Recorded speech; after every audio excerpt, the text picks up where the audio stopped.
It's crazy to think that 2025 is already over, and you might not want to hear this, but 2026 is going to go by just as fast. If you've decided that this is the year to shoot your shot, don't wait to get started. January is going to be gone before you know it. Kick the year off strong and get to work on that business that you thought about launching all of last year. You'll be glad you did 10 months from now. And if you're intimidated by the idea of getting a business off the ground, let Shopify pick you up and help you launch the store you've been dreaming of. Shopify is a bona fide franchise player for any business. They give you everything you need to sell online and in person. Hundreds of sick templates to get your website up and running. AI tools to help with product descriptions, titles, and more. Shopify has marketing covered with their easy-to-use email and social media campaigns. You can sell, handle orders, expand to new markets, and so much more, all via Shopify. Millions of entrepreneurs have taken the Shopify leap, from small businesses and startups to juggernauts like Mattel and Gymshark.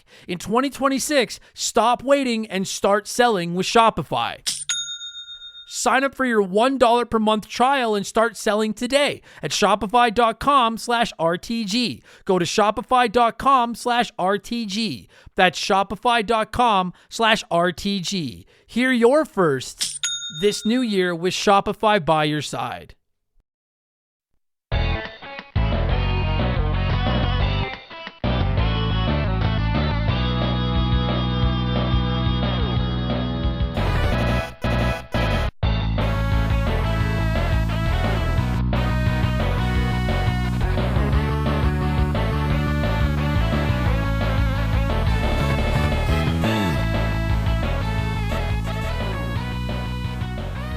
What's up, everybody? Welcome back to Remember the Game. It is my retro gaming podcast where every week a buddy of mine and I sit down and we geek out about the games we played back in the day. My name is Adam Blank. Thank you so much for listening to the show. Happy New Year. And this week we are kicking off 2026 with an entry in what is easily one of my top 3 favorite video game franchises of all time, my precious, precious Mario Kart. Specifically, we're talking Mario Kart Super Circuit for the Game Boy Advance. It has been, dude, I checked this out. It has been 206 episodes of this show since we talked Mario Kart, which is completely inexcusable, and I put myself on double secret probation for that mistake. But what better time to right a wrong than at the start of a new year? I actually didn't play Super Circuit a lot back when it came out, as I've said on many times here on the show. The early 2000s were my post-high school bar hopping phase. I actually didn't play a lot of games at all back then, and I barely touched the Game Boy Advance. Like my knowledge of the GBA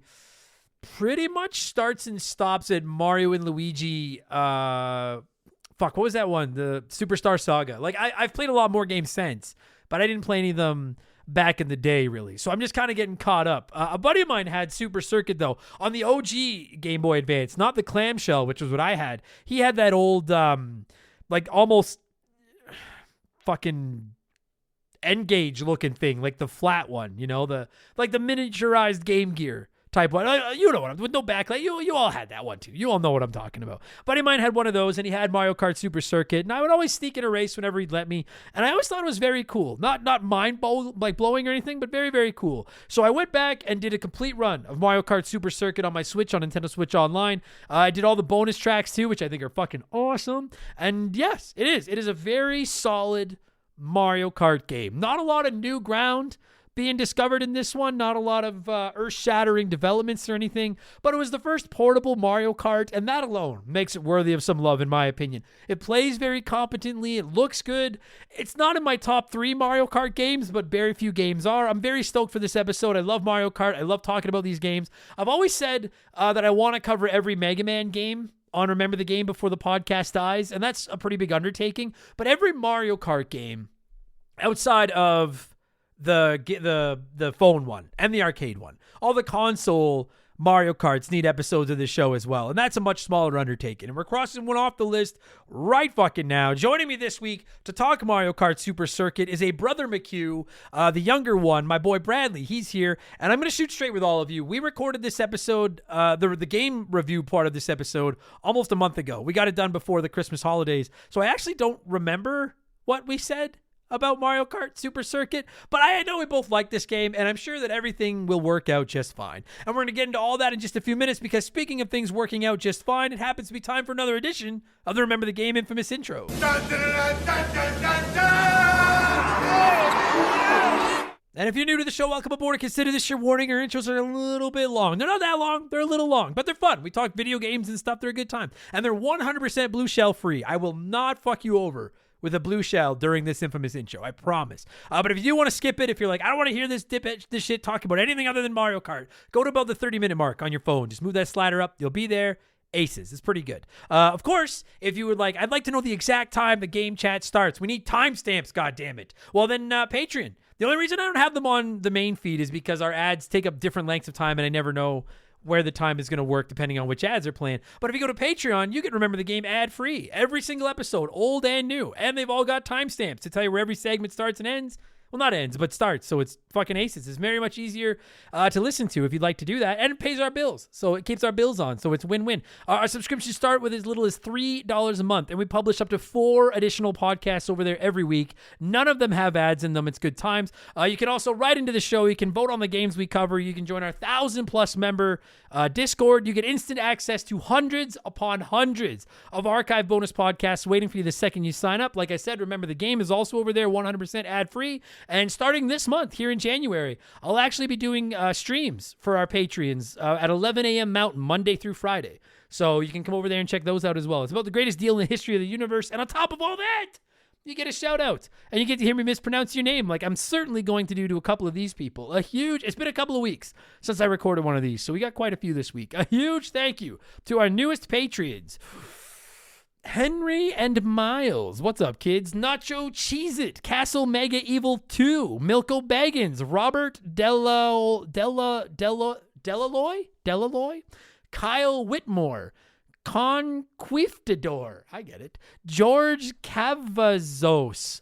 Buddy, I suck at this. Lalo? I'm going to Lalo. Tim Maverick. Joseph Teresi. I don't know if you meant to put your name in twice, Joseph, but it's in there twice, so you get 2 shout-outs. Mike Hunt. You got to do better than that if you're going to sneak one through on me. Come on now, Michael. Gear Technique. Ryan. Ramage Control. Stephen Punto. Jay DeBruner.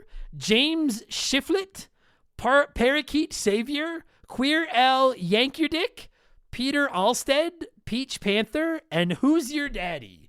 I like that. Who's Your Daddy? I like that. Thank you all so much for the support and welcome to Remember the Game Industries. Like I said, you can find all of that information and all the perks at patreon.com/rememberthegame. There's some free episodes over there you can check out. Our subscriptions start at $3 a month, and we offer annual subs that'll get you your 12th month on the house. And some people have pointed out the annual subs were deactivated for a little while. I don't know why. Patreon fucking sucks. They're reactivated now, so you can get in there and do that. If you want to, okay? That's enough blowing myself. Let's blow some of you by blowing in some cartridges. It is our opening segment here on the show. I read a few comments and questions from our Patreons, usually gaming related, but not always. And we call this segment Blowing in the Cartridge. He blows all right. He blows big time. That's it, honey. Get into the spirit. Let's blow. Our first blower this week is Game Boy Gannon, who said, hey, just wanted to say thank you. Your podcast, along with nightly walks, have helped me lose 50 pounds. Hey! Atta kid, Gannon. You know what? I like hearing stuff like that. Good for you, Gannon. That's fucking impressive, buddy. Good for you. Keep it up. Or maybe don't. I don't know. I don't want you to be too skinny, but good for you, buddy. Thank you for taking me on your walks. I appreciate that. Rockstar in Job Only said, what game are you looking forward to most in 2026? Mine is Wolverine. I look forward to going crazy and wailing on bad guys with his claws. GTA isn't on my list for obvious reasons. Oh, is it because of the name Rockstar in Job Only? Is that what you mean? I don't know why it's obvious. Why isn't GTA on your list for obvious reasons? Or do you not think it's going to release in there? I'm not sure. Wolverine is up there for me. If I had to say my most anticipated game of 2026 right now is probably Resident Evil Requiem. I am excited for Wolverine. I am kind of looking forward to GTA 6 now, to be honest. What else is on the list for? I mean, there's so many, dude. That successor to Returnal, Saros. I'm not sure how you pronounce it. Looks awesome. Judas looks awesome. The Mega Man one's not coming out till next year. Tomb Raider remake looks awesome. I can't, dude, there's so many games right now. It's fucking insane. But if I had to pick one, it's probably Resident Evil Requiem right now. Mina the Hollower 2, I can't wait for. But Resident Evil Requiem is my number 1. Wolverine might be my number 2, though. After the 2 Spider-Man games, Wolverine looks pretty fucking sick. Austin Wright said, Adam, the name of the new Mega Man game makes me think there's going to be a combining powers mechanic. I'm picturing Kirby 64 type approach. What are your thoughts if this assumption turned out to be true? I never even thought of that. Like, if you don't know, the new Mega Man is called Mega Man Dual Override. Override or Overdrive? I don't remember now. I've been calling it Mega Man 12. I don't care. It's Mega Man 12 to me. I never even thought of that. I assumed that meant they were bringing back the abilities from Mega Man 11. The gear that lets things slow down and the gear that lets you charge up your Mega Buster even more. But I never even thought of the idea that you could combine two Robot Masters' powers. I have to say, I like the way you think, Austin Wright. That never even crossed my mind. But that could, because like if you have 8 Robot Masters, so you get 8 Robot Master weapons, and then you can combine each one with 7 other Robot Master weapons. 8 times 7 is 56. That's a lot of Robot Master weapons. I'd be down with it, though. Or what if you could, like, maybe they'll let you equip one to each arm. And, like, you'll be able to hit, like, left and right and shoot, like, use one ability on one arm and one ability on the other arm. I wonder. Ooh, boy, I can't wait. For those wondering, like, Resident Evil Requiem is my most anticipated game of 2026. Mega Man 12 is my most anticipated game, period. Like, on anything. I cannot fucking wait. If it, like, I don't know when Shaylee and I are getting married. We've already been engaged for, like, a year and a half. I'm in no rush. But, yeah, whatever. But, like, if we schedule our wedding and then they announce that's the weekend Mega Man 12 is coming out, I may not be getting married. Because I am not missing that fucking game, boy. Let me tell you. I just got to make sure I marry her before it. Or long after. One or the other. Milko Baggins said, hello from sunny Bradford. Do you think that if DLC were as big as it is now, or were as big... Hang on, let me try this again. But I'm struggling with reading comments. It's like I'm 0 for 3. I'm stumbling through these here. Let's try. Milko Baggins said, hello from sunny Brantford. Do you think that if DLC were as big as it is now back in 2010, Super Mario Galaxy 2 would be released as a whole new game? I don't think Galaxy was all that great, and in my opinion, they were scraping the bottom of the barrel. It could have been an email. And after revisiting Galaxy after 64 and Sunshine, I gotta say the movement in Galaxy sucks. Why does Mario have to turn radius of a city bus Sunshine forever? Well, I haven't played the Mario Galaxy game since the Wii. I've been meaning to get... spoiler, remember the game number 400 in a few months is going to be Mario Galaxy. And that'll be my first time playing it since I played it on the Wii. I don't remember the turning being bad. Maybe you're just not good. Maybe you are. I'm just saying it, because every time I say something sucks in a game, someone's like, maybe you're just not good. So I'm learning that maybe if you don't think something's good in the game, it just means you're not very good at the game, maybe. So do I think... If DLC were as big as it is now back in 2010, oh, I see. So if DLC was more mainstream in 2010, would Mario Galaxy 2 have been released as a whole new game or just as DLC? No, I 100% think Mario Galaxy 2 would have still just been, or would have been a whole new game. Because, like, listen, while companies would love to sell us DLC, they would much rather sell you a brand new game. Because, well, would they? I wonder where more profit is. Is more profit on a brand new game where people have to pay like $80 Canadian, but the development cost is so much higher? Or is more profit found in DLC where, say, it costs like $20, but there's a much shorter development time? I wonder. But no, I still think Mario Galaxy 2 would have still come out. If anything, I would like to, or I would think that maybe some of the Galaxies would have been sold as DLC, but Mario Odyssey never got DLC. Which seems insane to me. I never buy DLC. So rarely do I buy DLC. And I waited for Mario Odyssey DLC forever. I waited for Mario Odyssey DLC like Fry's dog waited for Fry. And it just never, and my heart got broken. But no, I think we still would have gotten Mario Galaxy 2 as it is. And as far as the turning radius, let me talk to you in a few months after I play it. But no, Mario Sunshine, until, like, I know you can in the 3D All-Stars remake, but the fact that you can't, I can't know if you invert or uninvert the horizontal camera in Mario Sunshine, but that will always make Mario Sunshine a bottom tier Mario game for me. I actually like that game, but the introduction of Bowser Jr. and the fact that horizontal camera's backwards, fuck off. Fuck right out of here with that shit. Marcus McD. So, Mr. Blank, I was searching the Remember the Game collection to see if I could find an episode on Ace Attorney, and I couldn't find one. Does Adam object to Ace Attorney? Is there potential to put this in the docket? I need to know the verdict. I can't wait for your closing argument. Well said. I'm a law buff. I like law stuff, so that was well done, Marcus. You know what? I don't often read comments saying, hey, Adam, have you played? Because I get so many. I think we had 5 of them this week alone. People asking if I've played a certain game or not. And I just can't get to all of them, so I don't usually read those in here. But this one I do get asked about on occasion. I have tried Ace. I actually bought one of the collections. I have tried Ace Attorney, and because I think the concept of Ace Attorney is fucking awesome. But at the risk of being held in contempt, I actually didn't care for Ace Attorney. I loved the idea of it. But then I found that it was just like I was just guessing until I got it right. And I don't know, maybe I'll go back and give it another shot at some point, but at the risk of ruffling feathers, Ace Attorney didn't melt my butter like I was hoping it would. The concept, fantastic, but the execution just didn't land like I wanted it to. Ramage Control said, my question to you is based on how unbelievably deep the PS1 library is. Do you think you could draft a waiver wire all-stars team from your PlayStation 1 draft episode and have it compete with you and the other three? And then I'll get to your 10 in a second. So for those of you that don't know, a couple weeks ago on Expansion Pass, we did our PlayStation 1 draft for our Patreons. So me and 3 of my regular guests, Andre, Tyler, and Captain N, each drafted 10 PS1 games, fantasy sports style. And then the audience voted on who drafted the best lineup. I won't spoil who won, but that was what we did, was basically like that. And you are right. Like, it's such a deep library. Like, even after we had taken the 40 games we took for the show, there were still so many great games. I admittedly don't think that the waiver wire team could win the draft, just because all the heaviest hitters, your big Final Fantasies, your Resident Evils, Metal Gear Solids, like those were off the table, and it's hard to get Tony Hawk Pro Skaters, and it's hard to compete when you don't have those. But you did come up with a pretty good lineup. So Ramage Control's waiver wire team was Breath of Fire 4, Street Fighter Alpha 3, Ridge Racer Type 4, Mega Man Legends 2, Twisted Metal 2, Einhander, I don't know how you say that one. Inhander, Armored Core, Alundra, Vagrant Story, and NFL Blitz 2001. It's a good fucking lineup. It's good. PS1 is, I didn't realize just how deep the PS1 library was until I started getting ready for that draft. And then I realized, like, holy, like, this is a massive part of the reason PlayStation has had the stranglehold on console gaming it's had for going on pretty near 30 years now, is because the library for the PS1 was just so fucking insane. What a system. All-time system.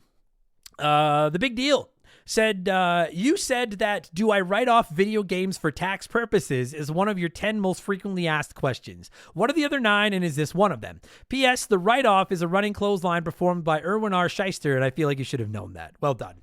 I did forget. Well done. That's a little before my time. Like, I was watching, but I don't remember that much. But like IRS said that. It's good times.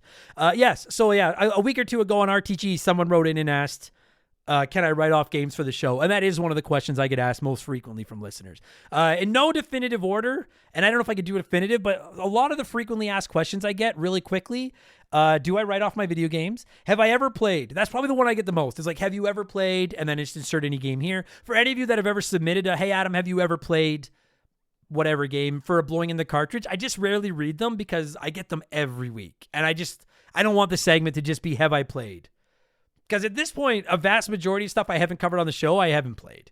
So, but that's a big one. Kingdom Hearts, why when I cover Kingdom Hearts comes up a ton. I get a lot of questions just asking for advice from podcasters. What equipment do I use for the show? A lot of comedians in particular ask me, how do you monetize a podcast? Which is great because most of the comedians that ask that haven't even started a podcast yet, and that's all they're asking. And then I get it. How are you a Montreal Canadiens fan living in Edmonton a lot? And to really, really quickly answer those questions, have I ever played the game you're wondering about? Maybe. Why won't I cover Kingdom Hearts? Because I'm scared of the fan base. And do I have any advice for new podcasters? Fucking start yesterday and have some fun with it. That's the name of the game. What equipment do I use? Not good stuff. Actually, I do have a Shure M7B now, SM7B microphone. But I still do all my recording and editing in GarageBand on my iMac, for people wondering what I use for that. How do I make money and get listeners for podcasts? Patreon is how I make my money and ads, but I don't know how you get listeners. I don't know how I got listeners, so I can't answer that. And how am I a Montreal Canadiens fan living in Edmonton? I was born in Ontario, and my family's all Maple Leafs fans, so I started cheering for the Habs just to spite them, and it stuck. So there's your answers to some of those frequently asked questions. Davis Feith said, Mr. Blank, I call upon you as a judge for this quarrel that my dad and I have had a turmoil about. My dad pronounces it Mario when it's clearly pronounced Mario. Please tell him he is wrong. You are wrong, sir. Although I will say, like, depending on some, like, it's just like the word garage. I know everyone gives me shit for the way I say garage, but I don't know why. Sometimes I say garage, and sometimes I say garage. I don't know when it's a car hold. And I don't know why I say both. So like I do occasionally slip up and say Mario. As a kid, I was a Mario guy. But as I've gotten older, Mario sounds more distinguished. So I'm a Mario man. That's how I say it now. Smear the Cheese said, if you could make any video game into a board game, what game would you pick and how would the game play? I feel like every video game has been made into a board game or is being made into a board game. Like all of them. It's fucking insane. Like it's just like movies. Every video game is being made into a movie and every video game is being made into a board game. If I could create a board game based on a video game, you know what? I actually think a Mario, like Super Mario Bros. I know there's lots of Super Mario Brothers board games, but like a Super Mario Brothers or like Super Mario World, the board game or something, where like one person plays as Bowser and gets to use like different enemies and booby traps and stuff to try to stop them. And then the players get to play as Mario, Luigi, Peach, and Toad with their different abilities. And they can either work together or work against each other to try to get through the levels that Bowser's putting down to try to stop them. I think that'd be pretty sick. So that's what I would make. And then finally, before we move on, I got a lot of them in here today. It's letter time. It's letter time. Diddly Kong said, have you ever been blown away from an advancement in gaming technology? I remember when Mario first made the switch to 3D and it floored me. Likewise, I remember when the Xbox 360 released the Kinect sensor and I couldn't believe it existed. I gotta say, however, Tom Cruise made it look a lot less clunky in Minority Report. I love Minority Report. You know what? This is actually going to shock some people considering my utter disdain for the console, but the Wii. When I first played, the first time I played a Nintendo Wii, and I got mine and I fired it up and like using that remote to like move around the menu and stuff and then play Wii Sports, I was blown away, George. Blah, blah, blah, blah, blah, blah. That shit blew my fucking mind. And then I realized very quickly as I played through Twilight Princess that I hate playing with motion controls and the book was written and I detested my Wii ever since. But the initial impression of it was pretty impressive. And then other than that, it is Mario 64. Like the first time you played, I don't know if Mario 64 would blow somebody's mind now, but I'm telling you, any of you young or you old timers like me that were around when the 64 launched, the first time you played Mario 64 was fucking pretty wild. Just running around outside of Princess's Castle, pretty sick. And then who can forget the first time you go into Hyrule Field in Ocarina of Time? So Mario, like 64 was pretty wild. And then the Wii with that stupid fucking Wiimote was pretty sick. Those are probably the two that stand out to me. All right, we got to move on. We got to a lot of those, okay? But we got to keep the ball rolling. So let's switch things up and get to our Smash It segment, the official game show of Remember the Game Industries. Play one, remake one, erase one.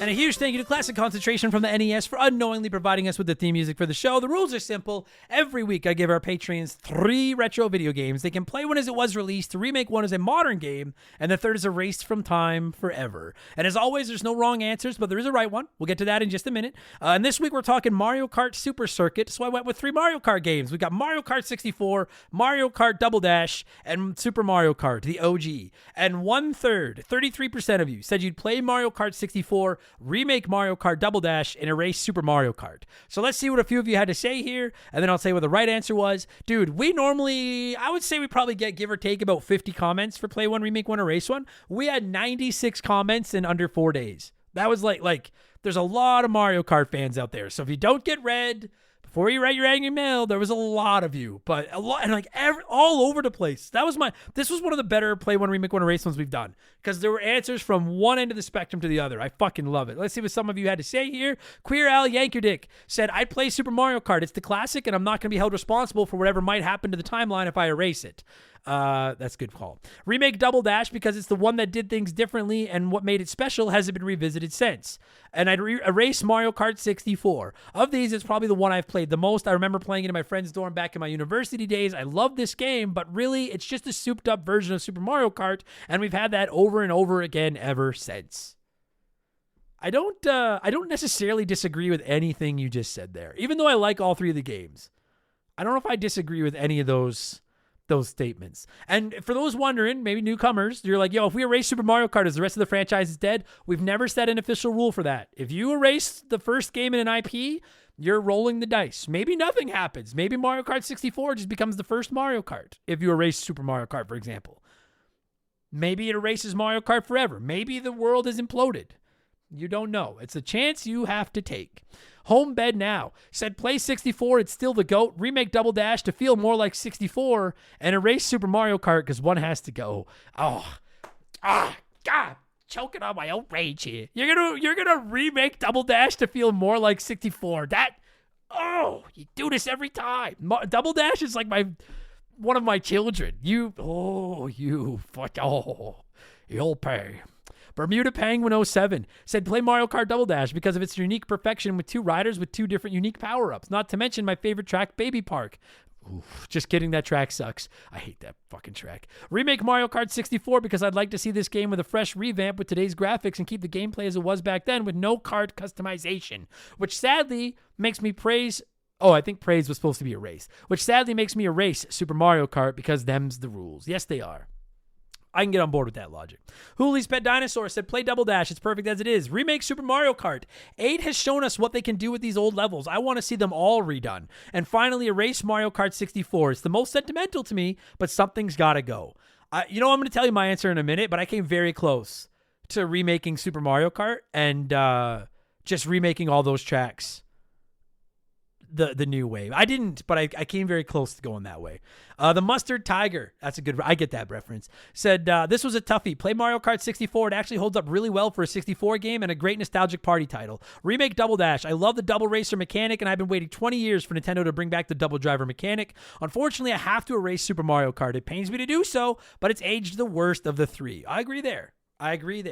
I'm not going that way. I'm going with 17% of you. 17% voted the way I did, as did Parakeet Savior, who said, I'd personally play Mario Kart Double Dash as it still holds up. I have good memories of going to my buddies' houses and getting super competitive with each other. Me too. That was one of the games I did play in this era.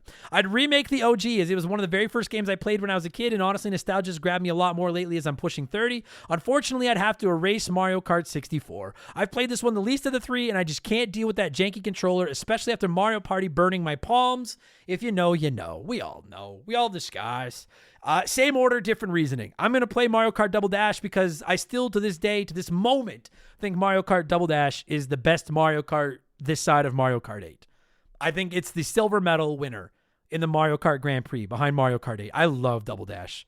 God, I love that game so much. So I'm going to just keep playing it because it still holds up and it's fucking awesome. And then I was very torn because while I dunk on the Nintendo 64 a lot, I have a lot of love for Mario Kart 64. But I also love Super Mario Kart, and after a lot of soul searching, I decided I'm going to remake Super Mario Kart, but instead of remaking it where I make all those old tracks in modern graphics like so many of you said, I'm going to flip the script. I want to see modern traffics done in the old style. I want to see more of the new tracks done in the Super Mario Kart flat style with 24 racers on the screen instead of 8. I think, like, it'd be for us old school traditionalists, but I think it'd be fucking sick. And then I'm very reluctantly erasing Mario Kart 64. I love that game. Probably my favorite Nintendo 64 game that's not a wrestling title. But I've got more nostalgia for the original, and I like Double Dash more for a 3D racer than I do Mario Kart 64. I hate doing that. But I got to play by the rules too. I got to lead by example. It's my community. If I don't follow the rules, nobody will. So thank you, everybody that wrote in as always. I appreciate it. This is where I get to what I've been playing. And I haven't recorded a brand new episode of this in about 3 weeks. So I'll tell you, I have been playing a lot. I have been playing Ghost of Yotei. I'm done it. It's fucking awesome. Actually, that review is going live tomorrow over on Patreon for all of our subscribers on Expansion Pass. Fantastic game. Finalist for my Game of the Year, 100%. I've been playing Mega Man X4 for the very first time. I actually finished the full run as X, and I finished the full run as Zero. I have a lot to say about that one. That's actually going to be next week's Remember the Game, so I won't spoil what I think about it, but I have a lot to say about that one. I've been playing Arc Raiders, and I don't play a lot of online shooters, but I just... every couple of days, I'll hop in Arc Raiders for a couple hours, and I don't, there's no need to bump. Just enjoy the ride. I just like hoarding. I just go in and look for things. And it's fun. It's not like my favorite game in the world, but it's a lot of fun. I like playing it. I started playing Metroid Prime 4 Beyond. I will share more of my thoughts on that in an upcoming review on Expansion Pass. Mixed. Whoops.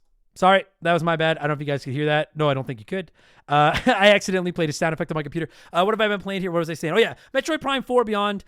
Mixed bag. Some things I think are great. Some things I think are terrible. I'll review that on Expansion Pass. Easy for me to say. I've been playing the original Assassin's Creed, which we'll be reviewing in 2 weeks here on Remember the Game. I'll tell you my thoughts then. I don't hate it, though. If you're worried I'm going to hate it, I don't hate it. And then I've been playing Elder Scrolls 4 Oblivion, which won our RPG Patreon poll in December. That will eventually get an episode of Remember the Game. I'm telling y'all right now, it's probably going to take me till April. I don't imagine I get that episode up anytime before April because I want to spend some time with it. But early impressions, I quite like. I'm not locking this in, but I've probably only played 5 or 6 hours of Oblivion so far. Is it crazy to say I might like it more than Skyrim? Am I so out of touch? I don't know. Let me see when I'm done. But and then I've been like dinking around with like Sonic Racing Cross Worlds. I've gone back and played a little bit of EA Sports PGA Tour. I don't know. Been playing lots of stuff, but those are the main things that I've been playing lately. So, all right. Oh yeah, and then Battletoads for the NES. I've been streaming it on Twitch. I'm going to beat that fucking game. Mark my words. I'll beat that fucking game someday. I swear to it. Okay, here's what's going to happen. We're going to pause here. We're going to let a sponsor in and peddle their wares. And when we get back, it's Mario Kart Super Circuit from now until the finish line, okay? Remember, the game will return after these messages. Pull out of the pits and haul asphalt. It's Mario Kart Super Circuit for your Game Boy Advance. 20 new tracks await with enough twists, turns, and trouble to make any kart racer cringe. Choose your racer from a classic cast of characters. Each has their own strengths and weaknesses, so choose wisely. Go for the checkered flag by yourself, or link up with up to 4 of your friends and see who has the heaviest lead foot. Or exercise your road rage in the popular battle mode. Hurl shells at other drivers, become invincible, or send your opponents swimming. Mario Kart Super Circuit for Game Boy Advance, and you thought Rush Hour was intense. This episode is sponsored by BetterHelp. A new year can be a great time to make some changes in your life. It doesn't necessarily have to be new year, new you, but new year, less burdened you has a nice ring to it. We all have things on our minds that weigh us down, and therapy can be a great way to shed that weight and feel better about yourself. I've talked for years about my therapy experiences and how much they helped me when I set out to take on comedy and podcasting in my 30s. I learned how to focus, believe in myself, and I realized what my goals were. And I really do believe that therapy can help everyone just feel a little bit more confident and dialed in. BetterHelp can be a great way to take that therapy plunge. BetterHelp therapists work according to a strict code of conduct, and they're fully licensed in the U.S. You just fill out a quick questionnaire to let BetterHelp know what's on your mind, and they do their best to match you with one of their over 30,000 therapists that best suit your needs. And if it's not a fit, you can switch therapists anytime for no charge. BetterHelp is one of the world's largest online therapy platforms with over 5 million people using their services globally and over 1.7 million client reviews. Their live sessions are rocking a 4.9 out of 5 star rating. BetterHelp makes it easy to get matched online with a qualified therapist. Sign up and get 10% off at betterhelp.com/rememberthegame. That's BetterHelp, HELP.com/rememberthegame. All right, let's talk some Mario Kart Super Circuit. As always, I like to let you nerds sound off on the game we're covering before my guests and I hog the microphone. And as I'm sure you would believe, no shortage of comments when it comes to the world of Mario Kart. Let's see what some of you had to say. Cal C said, absolutely loved this Mario Kart. Played it after Super Mario Kart, but before Mario Kart 64. It felt like having an SNES in my pocket. For me, this is one of those games that showed handhelds could be actual consoles rather than stripped back 2D ports. I agree. It's like, I felt like this one, not to spoil our review, but this one felt like Mario Kart 64 and Super Mario Kart had a baby. It was pretty impressive for a handheld game. I agree. Adam Blank still hasn't reviewed Sly Cooper 2. Said, I remember playing this game in the car at night on my GBA. My parents wouldn't let me have the light on, so I memorized every track in my head. Man, I really have played this game a lot. So you played this game like with your eyes, like, no. Like, I get that you couldn't see a ton, but there's no way you played it like with your eyes closed. But we all, yeah, like I get it though. Like I used to play Super Mario Land in the backseat of my car on my Game Boy, and I got pretty good at playing that game with minimal visuals, so I get it. Plus, I can't see out of half my face. But Bacon, Egg, and Cheese said I played the absolute heck out of this game. Watch the language. Bacon, Egg, and Cheese. Bacon, Egg, and Cheese said played the absolute heck out of this game on the school bus, probably around 25 years ago when it came out. I remember it being pretty good for the time and quite preferable to many other school bus options, but would have to imagine it's lost its luster in this day and age and has been surpassed many times over by the newer and now handheld options. I mean, it's been surpassed, but I don't think it's lost its luster. It holds up. Still plays good. Doug Walsh said, you never forget your first Mario Kart. Absolutely loved this game. I had such a blast finding the shortcuts in each track and chasing faster and faster times en route to gold trophies. In a lot of ways, this game single-handedly convinced me the potential in portable gaming. Doug, I don't mean to dox you, but you're old as shit like I am. This was your first Mario Kart? Where were you in Super Mario Kart? What the fuck? I mean, fair enough, but just you're old like me. I agree, it's a great game, but all right. The okayest of muffins said, when I was a kid, my mom bought my brother my mom brought my brother and I to a local Walmart. Of course, we ran to the video game cabinets. They were holding a competition for this game, and we got a chance to compete. We got one chance to complete a track, and the fastest time won. They held it throughout the day, so they would contact us if we won. Sure enough, we got the call. I won 3rd place. I don't remember what I won, but that's probably because they also said my brother took first and won a Nintendo jacket, which he still has to this day. I was and still am jealous. If I won a Nintendo jacket in a competition that I competed with my brother in, I would still be wearing that right now. And I don't give a fuck if it doesn't fit and I walk around looking like the Hulk in a ripped up shirt. I would still be wearing it now and holding it over my brother's head. He would go to the grave knowing that I beat him in that competition. I like that. And Luis M. Mora said, oh man, this game was always my favorite on the Game Boy Advance. It's so much fun and has some of the best tracks in Mario Kart history, in my opinion. A classic, fun GBA game indeed. You know, that's a simple comment, but you're right. I think of all the GBA games that I've played, like, I'm not saying this is the best GBA game that I've played, because it's not. But I will say it's among the most impressive. And this would have blown my fucking mind in 2001 had I played it more. Like, it's portable Mario Kart, and it's good portable Mario Kart. That's crazy. Can you imagine what Mario Kart would have been like on the Game Boy? Like the OG Game Boy? Oh. Would have been fucking horrid. And Nick Finnegan said, I remember being excited for this, but it never quite did it for me. Having the SNES tracks as bonus cups was a welcome surprise, though. I didn't know those were in there until I started playing this. That took it from, like, good to, all right, you're going to get a nice fucking review, because, you scratched my nostalgia itch with the Super Mario Kart tracks. Let's talk about it. It's time. That's enough comments. Let's get to it. Bradley McCue and I are talking Mario Kart Super Circuit. I'm going to cue up some Mario Kart Super Circuit music. And when it stops, we're going to take you back to August 27th of 2001 and talk Mario Kart Super Circuit for the Game Boy Advance. Enjoy the episode, everybody. Let's go.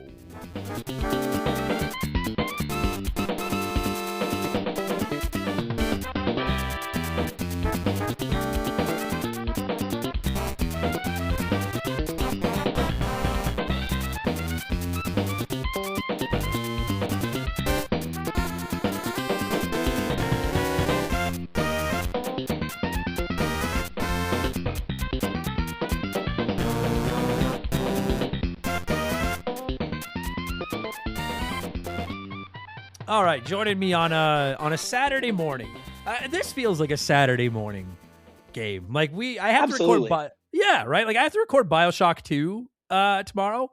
That's not a Saturday morning game. That's an evil Saturday night game. But Mario Kart Super Circuit, this is Saturday morning, written all over it. Joining me via the blank phone to talk the Super Circuit of Mario Karts is ye old Bradley McCue. Bradley, I guess by the time this goes live, it's January, so I'll say Happy New Year, even though it's middle of December right now. How you doing, buddy? I'm doing well. It's 2026 currently, and I'm living my best life. Yeah, is it not wild that it's 2026? Like, yeah, that's dude. Fucking, we're over a quarter of the way through this century. That's insane to me.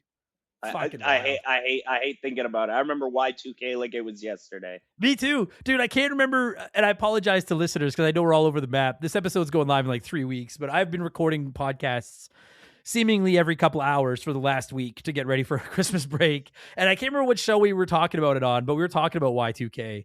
And I was like, what a time to be alive that was. Like, the whole world was like, we're all going to die. And then the calendar rolled over and we were like, oh, never mind. Yeah, like people were like, we're going to die. And we're like, what's your evidence? And they're like, we have very little. Yeah, planes are going to come crashing out of the sky when the calendar turns over. And then they were like, oh, it just goes to zero. And for people that weren't alive for Y2K, like, you can't understand. I mean, we may look like fools now. This was a big fucking deal. Like, computers didn't exist the last time this happened. This was a big fucking deal for us. But now, my parents didn't buy into it, but they did get like a few perishables, you know? Sure. Yeah. Just to be safe. Yeah. My mom fattened me up all through the second half of 1999. And I think it was just in case they had to eat me, because she was feeding me a lot of food in the last half. And I was like, if they're going to eat one of us, they're eating me, because Josh is stringy. So anyway, it's a fucking, what a peculiar way to start an episode about Mario Kart. This is weird. Anyway, we're talking Mario Kart. We're talking Mario Kart Super Circuit.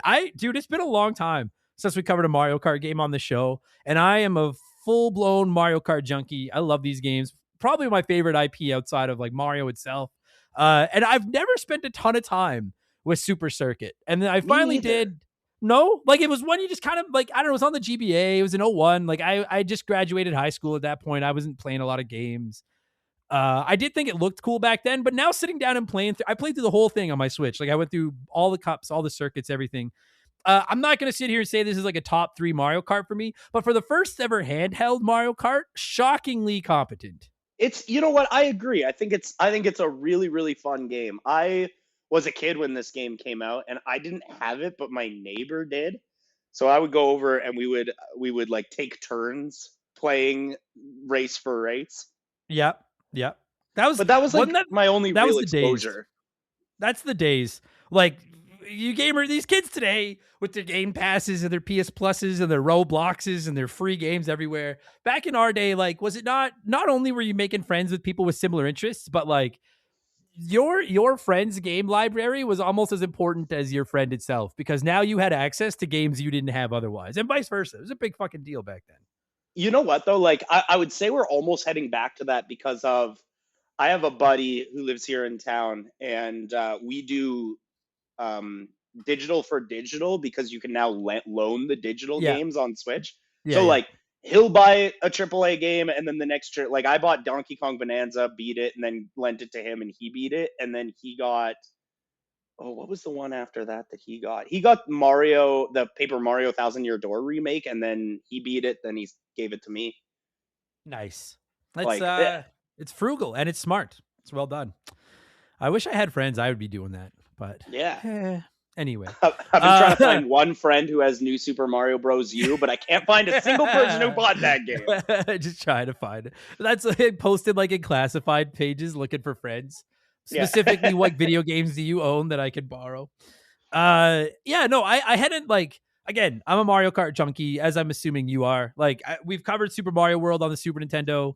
Or Super Mario Kart, excuse me. Some say it hasn't aged well. I disagree. I still love me a good Super Mario Kart on the SNES. I think I was too young because Mario Kart 64 feels timeless to me. Sure. Super Mario Kart, I have a hard time getting into. I can get on, like, and I can understand that. And I will say, well, I'm not the world's biggest Nintendo 64 fan. I got mad love for Mario Kart 64. That game is the shit. I love that. It's a banger. Game. And then you play this one, and it kind of, I was thinking about what I was playing, and I was like, this feels like Mario Kart 64 and Super Mario Kart had a baby. Yes, like, I agree. Right? Like the tracks and everything and the physics kind of feel and look like Super Mario Kart, but then the characters and the sprite work and everything looks like the Mario Kart 64 people dropped into Super Mario Kart. It's weird. Yeah, and you know what? For that, I actually think this is a really good Mario Kart game. I was worried, especially for the first like maybe hour I was playing this game. I was worried that the controls were just going to sink me and I wouldn't be able to talk about this game. But after, like, what I did was I went into the 50cc just to like get my bearings on the controls, and then I moved on to 100cc and played the whole game. I did not touch 150, admittedly, but I did, the whole game on 100 after getting my bearings. Yeah. So like normally what I do when I play Mario Kart games is like I usually go right to 100 now. Like I used to play through the 50s and I was like, I'm just going to learn the tracks, and then 100 is where it starts to get real, and then 150 obviously. But this one I hopped right into 100 just because I knew I was kind of on the clock and I had to get through it. And you know, one criticism, it's a very minor criticism.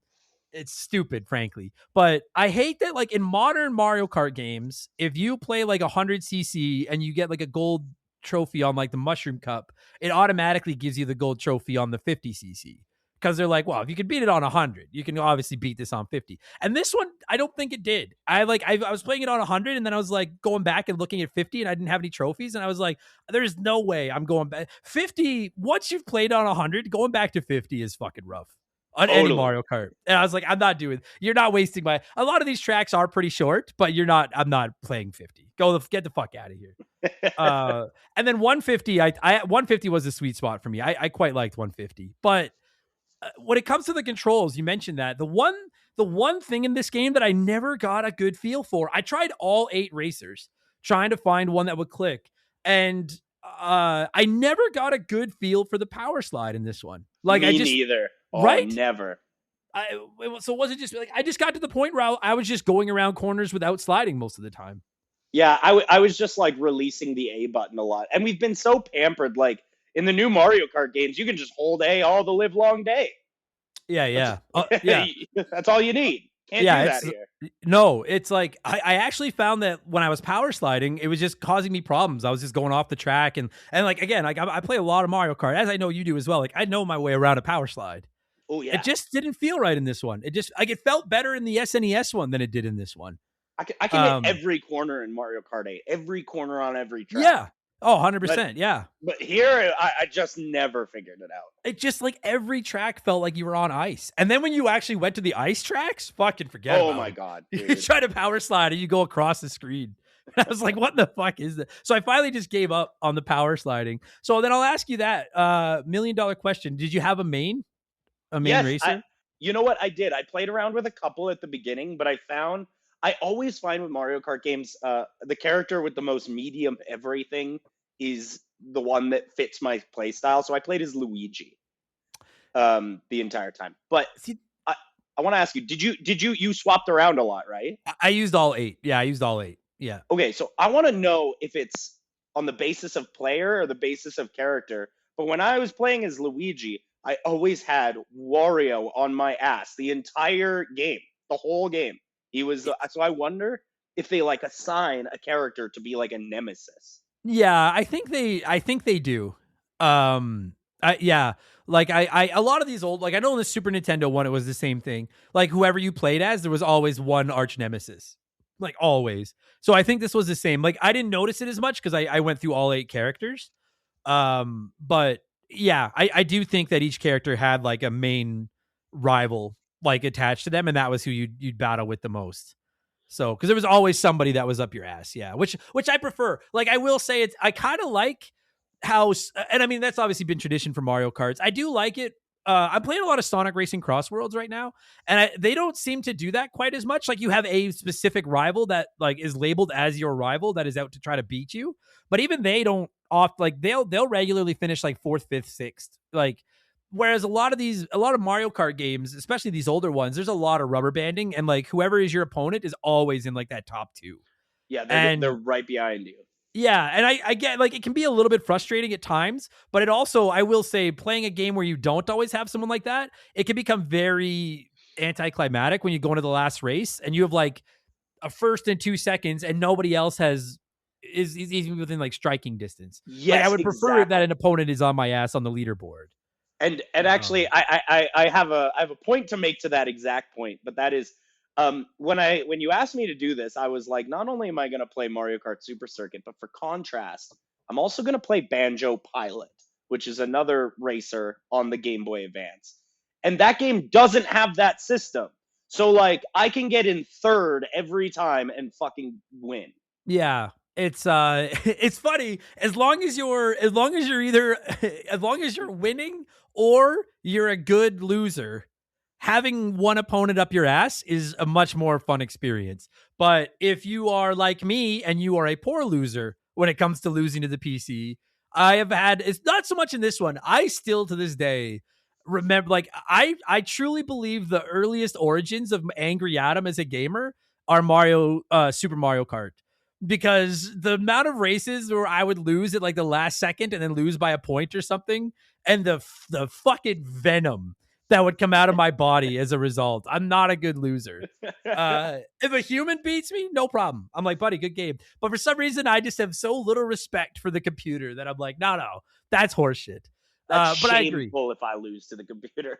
Yeah, but I agree. I want them up my ass. I rotated through all 8, trying to find, and traditionally with Mario Karts, when I'm on the lower speeds, I like the heavyweights. Like I'm a Bowser main in Mario Kart 8.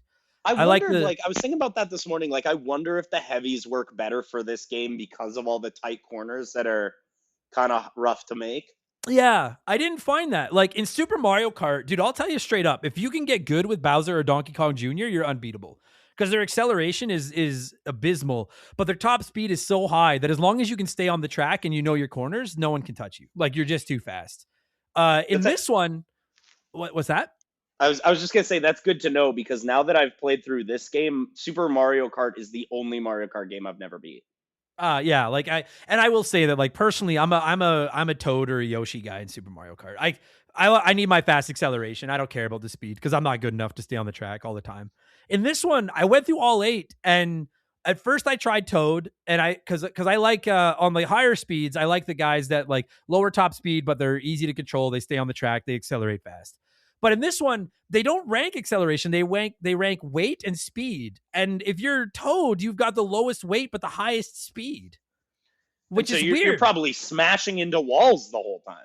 And I was like, dude, stay on the fucking track. I can't control you. So then I went to the heavyweights thinking that like, well, they have low speed but high weight, so they'll stay on the track. And I didn't find that they really stayed on the track that well either. People bounced off of them, but they didn't really stay on the track either because Bowser, Donkey Kong, and Wario were the 3 I'd like to play as, and they were all, I couldn't get a feel for them. And this was the first Mario Kart of all, I've played every Mario Kart, and this is the only one where I can say that Mario was my main. Because same thing. For some reason, like they have medium weight and medium speed. And once I started playing I went with Luigi as well. I just like Mario better. But once I started playing as them, I was like, I can get around all the corners. I don't need to power slide. They feel good. They have a competent speed. Like I presume if you're very good, you can get a feel for the other characters and their sliding and shit. But I'm the same boat, bro. I was like, give me Mario and Luigi and just let me play it safe. They're the only ones that work for me. I've never said that before. It's weird. But they just felt best. Yeah. I agree. You know, three speed, 3 weight, that was the ideal for this game in my opinion. Yeah. I found it very I didn't understand it. I just never happened to me before. I didn't get it, but they were definitely the two. I want to ask you a question though, and this is like $1 million question. I'm about to reveal something that might get me some flack. I'm 32 now, and like, I just want to play games. I don't give a shit about like cheating anymore. I don't care. So I gotta ask: did you ever use the rewind feature? No, I didn't. I 100% did. I'm not gonna lie. I'm not throwing shade. No. In a lot of the games that I review for the podcast now, dude, I try to get through games on such a tight clock that if I can do a little bit of rewinding and shit, I'm like, I'm there. Let's go. Yeah, 100%. But this, I'm trying to think. The only 2 Mario Karts that I haven't like gone through and 100%ed outside of Mario Kart World, which I've shared my thoughts on, are the 2 handheld ones. This one and Mario Kart 7 on the DS. Just because I haven't played a lot of handheld games. And so this was kind of this has been one that's been on my gaming bucket list for a while. So I was like, no, I want to go balls to the wall. Like, and I spent a lot of time with this one. Like I as the kids say, I got pretty good. Like I played a lot of this one. But I have no shame. I really only did it like if I fell off a ledge in the final lap and went from 1st to 7th, and I'd be like, oh, I'm gonna make that not happen. Well, because this one, okay, so like, because again, we're talking about how this is, it very much seems like a combination of Super Mario Kart and Mario Kart 64. Like when you play the Grand Prix mode, you do the 4 races and you get your points based on your finish and everything. And this is still one of the ones like Super Mario Kart and stuff did, where if you don't finish in the top 4, you just don't get any points, you lose a life and you have to try again. I gotta say, depending on my mood, I either hate or love that system, because I hate it when because it feels cheap. I'm like, fuck off. Like I lost. Like just let me keep going, and I lost, and I have to deal with it later. But I like it in the sense of when I'm trying to get first place and I finish, like if I can't get in the top 3, then I'll sandbag a little bit, hit the brake, fall into 5th, and then be like, now I get to try again. You know what I mean? Like, is that cheap? I don't think so. No, I think that's fine. I think you're allowed to do that. When we were kids, strategy. When we were kids and we were playing Mario 64, when you get to that moment where they're like, try again, we used to call it a well, because it felt like the game being like, well, this is how you did. Yeah. How do you feel? Like I generally, I think I prefer a system where all 8 positions get some points and you just keep going. Yes, I agree. But when you're trying to get gold trophies and shit, I'm like, you know what? It's not the worst thing in the world if instead of having to restart the whole circuit, I can just, because like, dude, Mario Kart 8, like I wanted to 3-star every circuit in that. And to 3-star every circuit, you need to get all first places. And so it would have been awesome if I was on the 4th race of a Grand Prix and then I knew I couldn't get first, if I could just sandbag to 5th and then restart the race instead of having to restart the whole circuit. So like there's a pro to it, you know? So I did that. 100%. I didn't rewind, but I did do that. So now I'll ask you too, and I text you about this and I was like, dude, you're volunteering your time to come on the show, so I don't want you to feel any kind of crazy obligation. Did you get the extra tracks? No, I didn't. I hate having to get the coins. And like it's such a bad excuse, but no, I didn't get the extra tracks. I have looked at them though, and they're excellent recreations They're in awesome. in the Game Boy Advance style. They do look amazing. They look awesome, but you know what? If you're not attached to Super Mario Kart, honestly, I don't think you missed out. Like they're not Yeah. as good as the tracks in this game. They're not. My as thought good. process was like, if I wanted to play Super Mario Kart, I'd play Super Mario Kart. Yeah. Whereas like, so for those of you that haven't played it, like when you play Mario Kart Super Circuit, it's got the 5 cups, and then you go through and you can play them on 50, 100, 150, get your gold trophy, blah, blah. But then once you beat them, then you can go back and play the cups again, and you pick up coins, and you have to pick up enough coins that your cumulative total for the 4 races was over 100 coins. It doesn't even matter where you finish, which I thought was a great way to make them unlockable. I didn't have to like get first in every race and get 100 coins. I just had to finish in the top 4 of each race and get 100 coins, which I thought was well done. And if you do that, then you unlock additional cups that are made up of Super Mario Kart tracks. And again, if you have no attachment to them, Bradley, you're really not missing out. Cause like I love Super Mario Kart, but dude, there are some of those tracks where each lap is like 12 seconds. Yeah. Like they're fast. Well, even this game, like there's some tracks where it's like 20-second laps and there's 3 of them. Yeah, they're quick. Yeah, whereas at least the Super Mario Kart tracks, like there are some where you do 5 laps. A lot of them you do 5 laps. I think maybe all of them you do 5 laps. But anyways, but like, dude, there's some like a Koopa Beach, dude. For you Super Mario Kart junkies, you take Koopa Beach 1, and even in 5 laps, you can, or one of the ice ones where it's just like going around a block in the middle. Each lap is like 12 seconds. You're like, I just did 5 laps in a minute flat. Like they're so quick. But as like a super fan of the franchise and as a longtime lover of Super Mario Kart, it was a pretty big trip to see. It really was, like maybe more so than playing the base game. It felt like Super Mario Kart mixed Mario 64 because it was like these Super Mario Kart tracks that I know like the back of my hand, but with the big 3D sprites and stuff of Mario Kart 64. And I really, that made it worth the price of admission for me. And I love when games put enough in, especially handheld games back in this day, to justify the cost. Like, I guess spoiler for Pokemon Gen 2, but once you finish Pokemon Gen 2, you can go back and replay the like gyms and stuff from Pokemon Gen 1. Oh, so good. And that's like, I think that's maybe the greatest value in the history of games right there. But this as well, like if I had gotten this as a kid, I probably would have beat it in a week. But then to also have all the Super Nintendo tracks, I was like, that just doubled the amount of content in the game. I love that game so much that I did Soul Silver earlier this year, and then later this year I just did regular gold. You know what? I played Gen 2 for the first time a couple years ago, and it was finally the first generation of Pokemon to surpass Gen 1 for me as my favorite. Because I'm a Gen 1, I'm a basic bitch guy. I got Pokemon Silver with my Game Boy Color on Christmas morning when I was like 9 or 8 or something like that, and it was just like the best day of my life. Oh, you make me feel so fucking old. Jesus Christ, 32, 10 years younger. Fuck me. Okay, I still want to talk about the racers. I want to talk about the items. I want to talk about the tracks. So let's, I don't know how much longer this will go. It's not the deepest game in the world. It's just Mario Kart. I love Mario Kart. Let's let a sponsor in here and peddle some wares. I got bills to keep on. And then when we get back, we'll take a dive into the rest of Mario Kart Super Circuit. So we'll be right back. Remember, the game will return after these messages. That's what I'm supposed to be saying. Let's go racing! It's Super Mario Kart Funny Car Madness! Only on Super NES! Turn the track into a giant mud pit! Or burn rubber on ice, wood, or asphalt! Mix it up with the big boys! See Bowser and his Bigfoot topping truck! See Yoshi's go-kart really go! Mushrooms, banana peels, turtle shells! Dynamite! Check your rear view and make him eat dust! Or go into battle mode and ruin his day! 2 speeds! Fast and way too fast! It's 2-player fun on the split screen! Only for the Super Nintendo Entertainment System! Now you're playing with power, super power! Okay, so we both established that I can't think of any other Mario game where I want to play as Mario and Luigi. Like me neither. It's boring. It's like, dude, this is like, I can play as them anytime I want. Like, let me play as Bowser or Wario or Toad or whatever the fuck. Like, I want to play as somebody different.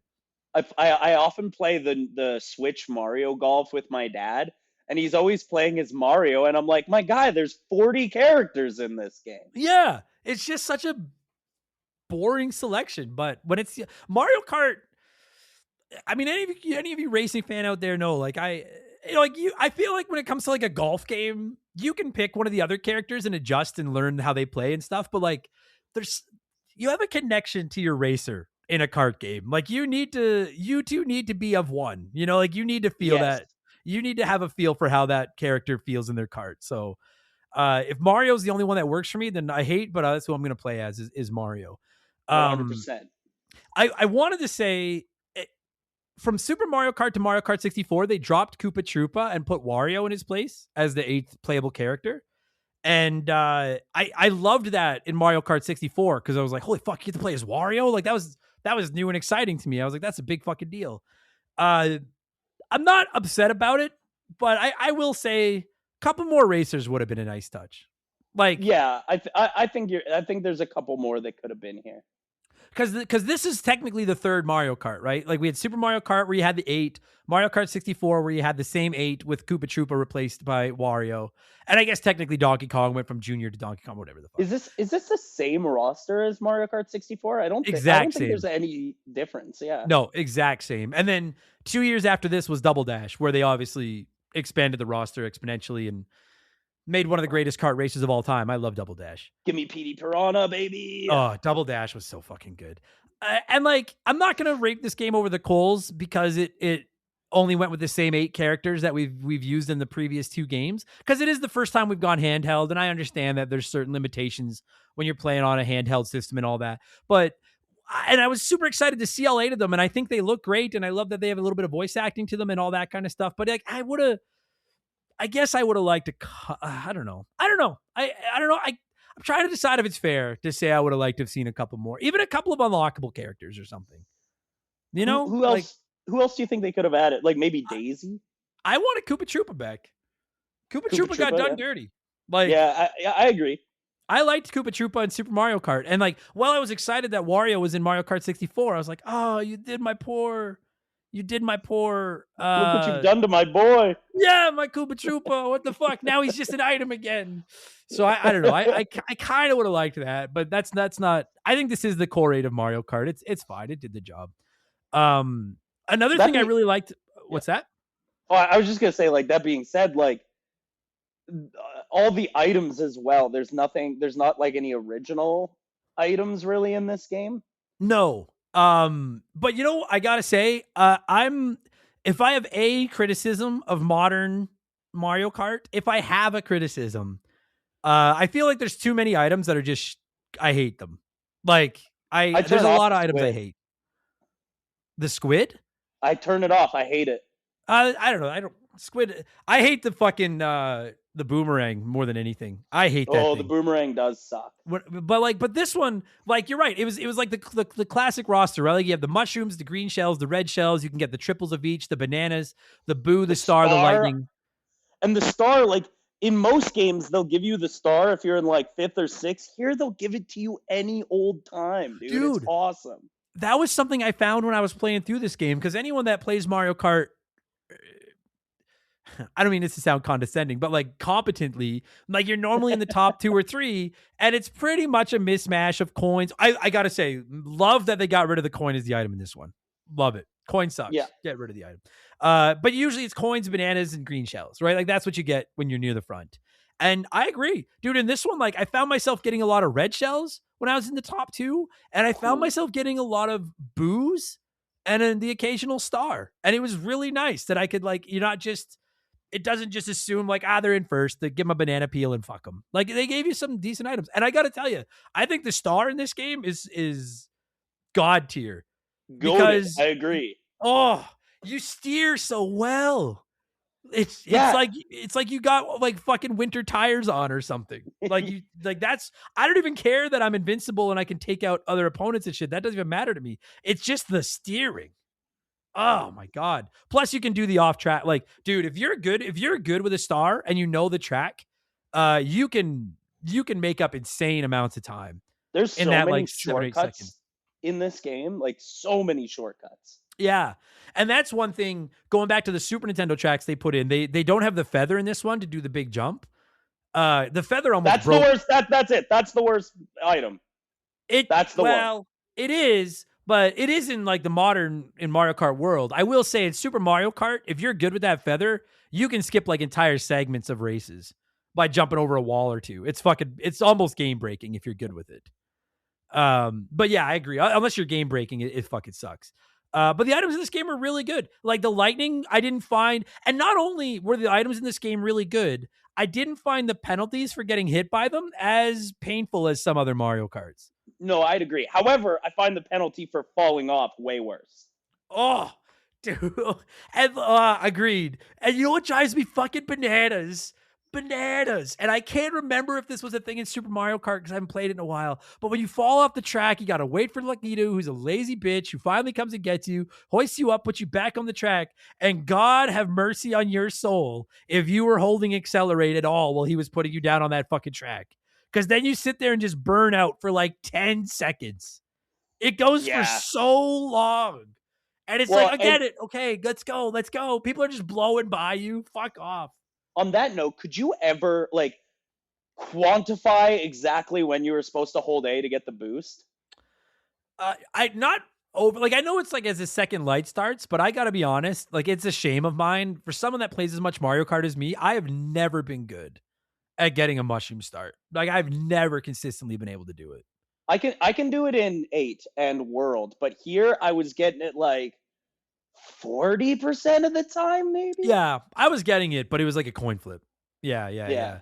But that one out of the gate, like it doesn't really even matter. Like, dude, you could. I had a couple of races in this game where I'd be like, playing with my dog or looking at my phone or something and kind of forget that it started. You can start out a half a lap behind it. It doesn't matter. Like with the items and shit, you're gonna catch up. Yeah.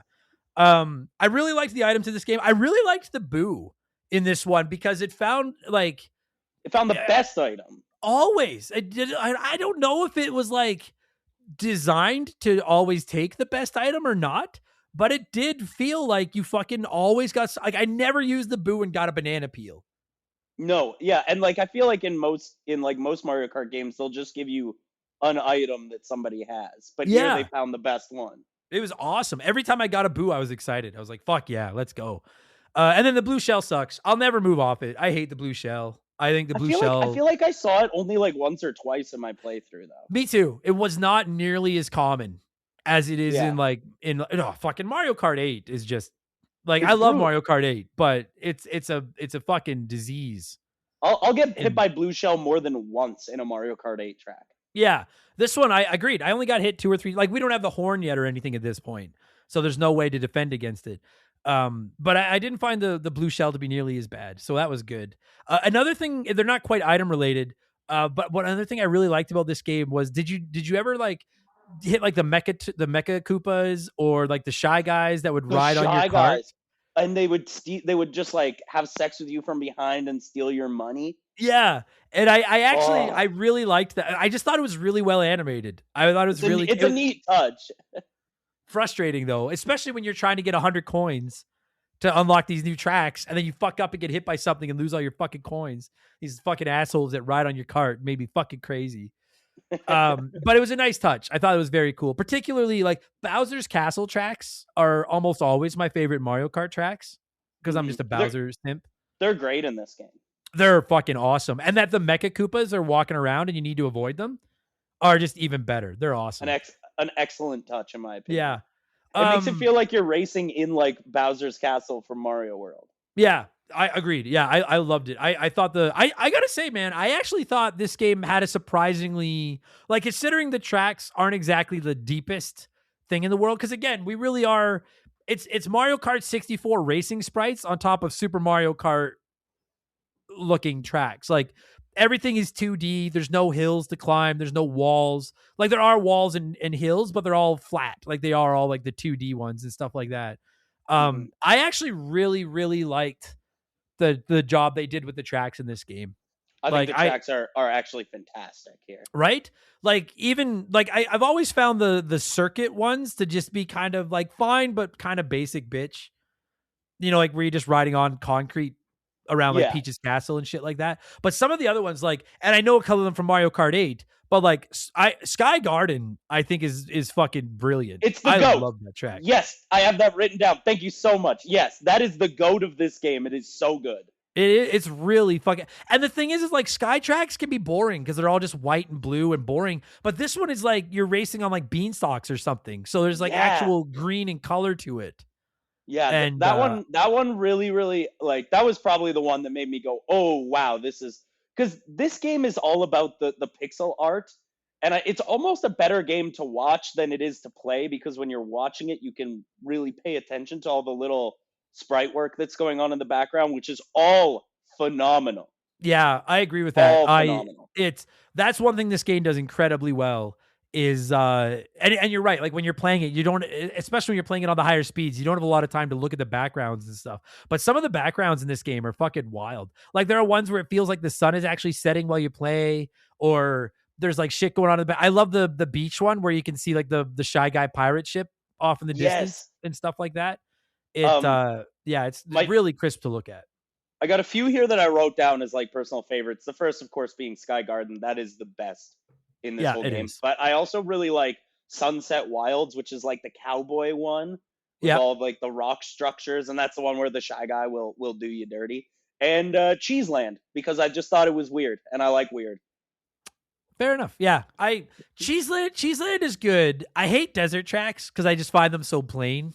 Cheeseland was like a more spiced up desert track. So at least it wasn't as plain to look at. I was partial to Sky Garden is great. I was partial to the Bowser's Castle. There's a lot of Bowser Castle tracks in this one. There's like 4. Yeah, there's like 4. Yeah, a bunch. There's like one in every Grand Prix, and then like it usually ends a Grand Prix, but then the last Grand Prix, it's the second last track before Rainbow Road. This is a great Rainbow Road. It is good, dude. Is it now? So more recently, I've been playing the Super Nintendo tracks, and you get to play one of the Super Nintendo Rainbow Roads, and I love that track because I just know it so well. But if I'm not mistaken, because it's been a few days since I played the Super Circuit Rainbow Road, is this the one where on every edge there's like those yellow fucking ramps on like every single edge? Yeah, I think so. It's like it has a lot of the boosts in the Rainbow Road. Yeah, it does. I like my rainbow. Like I love a good Rainbow Road track. But yeah, I'm pretty sure this one, the Rainbow Road for this one, basically the entire outer edge of the tracks has like those yellow ramps on it. Oh, and so, you know what? You're right. So when you hit them, like when you almost go off the edge in Mario Kart, in Super Mario Kart, if you're really good or you're really quick, you can like do a hard turn or a break or something and like keep yourself from falling off the edge. But in this one, when you bump the edge, you hit those yellow ramps and go flying. And it's such a yin and yang because it can fuck you over like so easily. It's like if you touch the edge and you didn't mean to, you're fucked. You're going to bounce off the track. But dudes, you get good at this, especially if you're good with turbos or mushrooms. It's wild some of the shortcuts you can come up with on this Rainbow Road. You can cut a bunch of it, yeah. It's insane. But you have to be so careful because when you do it, you launch and dude, it's like at the end of this Rainbow Road, at the end of this track, the one for Super Circuit, there's like do you know the part I'm talking about? Where if you go off the ramp and then there's like a really narrow path just full of zippers with a ramp at the end. Yeah. And it's so good, and you can get you can take so much time off the course. But when you land, you need to be fucking on point with your brake and your power slide. Because otherwise you're just gonna hit the ramp on the other side and you're gone. And then as we've mentioned, Lakitu is sleeping at the fucking wheel in this game. It's gonna take you like a minute to fucking get back on the track and keep going. Fucking drives me bananas, that fucking guy. One of my favorite things about the Rainbow Road in this is that this game came out the same year as the first Paper Mario game, and in Paper Mario, Bowser pulls his castle up into the sky, and you can see Bowser's castle in the background from Paper Mario in Rainbow Road on this game. It's awesome. No shit, I didn't catch that. Nice catch. I've only ever played Paper Mario on the 64 once. I play it twice a year, every year. It's so good. Attaboy. Good catch. See, that's why I fucking bring my guests on, because they know more than me. I did not know that. That was a fucking interesting thing. Dude, Bowser's Castle is all over. I don't know why. Like, I'm not complaining because they're my favorite tracks, but there's a lot of Bowser's Castle in this one. I think they're among the coolest tracks in the game. I love the like more rock music in them, and I love trying to avoid the the lava, and I love the thwomps. Well, the thwomps, there's nothing get the more thwomps out of frustrating. there. There's nothing more frustrating in a Mario Kart than getting stuck behind a thwomp. Fuck me. Yeah. Especially You come in to the a old ones. dead halt. Oh my God. And like the number of times that I'd play Super Mario Kart where I get stuck in a thwomp, and then instead of just like braking, backing up, going around him, I just keep holding the gas. And I'm like, as soon as he fucking lifts up, I'm going to go. But then if you're playing as a character with slow acceleration, you like bump, bump, bump, bump, bump. And then finally he raises up enough, you start to go, and then he comes down and crushes you. And you're just like, fucking thwomp. This is when rewind comes into play. This is Fair all enough. I'm saying. Fair enough, because dude, the thwomps. I love a good thwomp in a Bowser's Castles track, but there's no obstacle in Mario Kart that can be more frustrating than a fucking thwomp.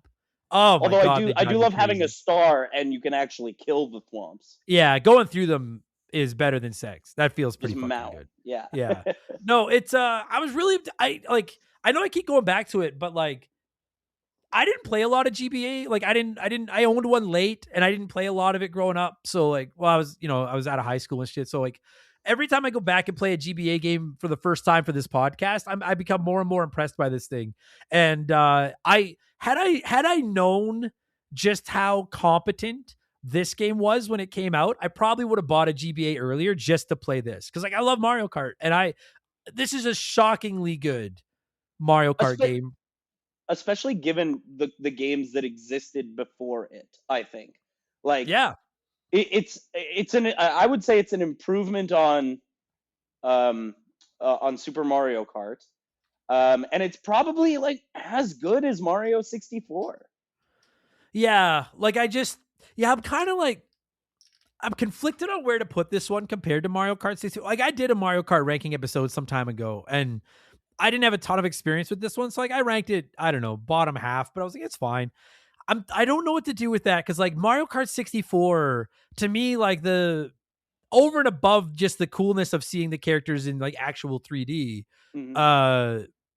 The sex appeal to Mario Kart 64 is the multiplayer. Like so many hours, right? And like I will say, believe it or not, I didn't play this one. I assume you did not. I didn't play this one multiplayer at all. No, I mean I was gonna get Mark to play it with me, but I just forgot. Yeah, like I don't know. Like it's something about playing them on your own screen just isn't as cool as the split screen and fighting with each other. Yeah, I want to be Like- able to screen peek a little. Yeah, 100%. Yeah, that's part of the strategy. You have to. Yeah. Other than that, though, like I think it sounds good. I think it looks good. It plays good. I don't quite get the sliding system, but I was able to gold trophy everything all 150 without power sliding, so I don't think it's really all that necessary. I'm a big fan of what the Game Boy Advance does with music, and I think that this is no exception. No exception on this one. The music on pretty much every GBA game, I think, slaps. Yeah, it's really good. The only tricky thing about it is it's hard to find clean files of it because it always has this like distortion to it. But that just comes with, being a handheld system. So that is what it is. That's fine. And being a game from 01. Yeah, exactly. Yeah. Like if I was I guess I'm trying to decide if it's a fair criticism to be like the only real criticism I have of this game is that I think it's fantastic that they kind of took Super Nintendo and Mario 64 and squished them together chocolate peanut butter style. But like it doesn't, the only thing I can say about it negatively is there's no innovation. Like it doesn't do anything new. Anything. And I guess you could counter that by being like, it was handheld. It was the first time handheld. They were just taking the concept and seeing if it would work on a Game Boy. Sure, right? And I can't imagine this is an easy game to get to work on a handheld, especially back then. So like, fair enough. I'll hear that argument. I have zero doubt in my mind the Game Boy Color could not run this game. Yes. They needed more powerful hardware to make it run. It's just hard to go back like retroactively and play it seriously for the first time. And that's like my only. It was really fun, and I had a great time with it. I probably put 10 hours into it, got all the tracks, did everything. But I'm like, Super Mario Kart left an impression because it was like the first Mario Kart. Mario Kart 64 left an impression because it was like Mario Kart in 3D with 4 players, and it was fucking wild. Mario Kart Double Dash, which came 2 years after this, obviously introduced the 2-rider mechanic that I still am begging them to bring back now. Bring it back. It's a great mode. Dude, Nintendo, if you're listening to this, you want me to come back to Mario Kart World? Patch in a tag team mode where I can have 2 racers on a cart, and I'm back. Yeah, come on. Um, You're gonna have a roster of like 90 characters and not let me do double dash. Why? yeah, exactly. Whereas I look at this one that's squished in between those games, and I'm like, it's not. Other than the fact that it's handheld, it's not that memorable. There's got to be a double dash DLC coming, right? Like, there's got to be. I hope so. I mean, DLC is coming. I'll take either a double dash DLC or just fucking give me some more tracks that aren't the boring straightaway track. That's why I stopped playing it. I Would you hate be those able straightaway to, tracks. if they did that, do you think you would be able to put two costumes of the same character on one card? 100%. Have That'd like be awesome. Mario on the front and then like Vacation Mario on the back? I'd love that. That'd be fucking sick. Yeah, I'd be all over that. Yeah, I don't know. Like that. I guess that's like my only criticism of it is that I'm like, it was really, really good. But outside of the fact that it's handheld, it was a very basic Mario Kart game. Totally. But there's nothing wrong with that. I think that's fine. Yeah, I think that's fine. Yeah. No, I have no complaints about the time I spent with it. I thoroughly enjoyed it. I'll tell you, I had zero idea the SNES tracks were in it until I beat the game. And it didn't take me long to beat the game.